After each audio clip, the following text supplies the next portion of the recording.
नमस्कार. तर ESO मुख्य 2011चा एक क्वेश्चन आहे.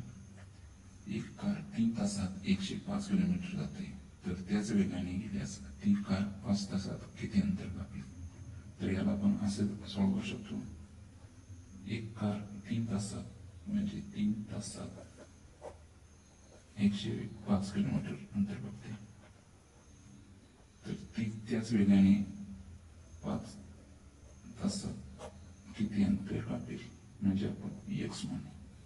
आता यांचा तिरकस गुणाकार x आणि 3 याचा गुणाकार 3x बरोबर 5 आणि 105 चा गुणाकार 105 गुणिले 5. पुढे 3 इथे गुणाकारामध्ये वर्गचिन्हाच्या कडे लिहिल्यावरती भागाकार होईल.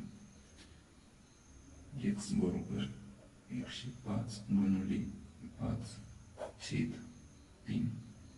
3 ने 105 ला भाग जातो. 3 एके 3, 3 त्रिक 9.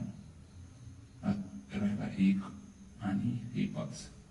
3 5 15 35. x बरोबर 35 गुणिले 5. x बरोबर 5 25 अशी 5 4 2 5 त्रिक 15 आणि हे 2 17.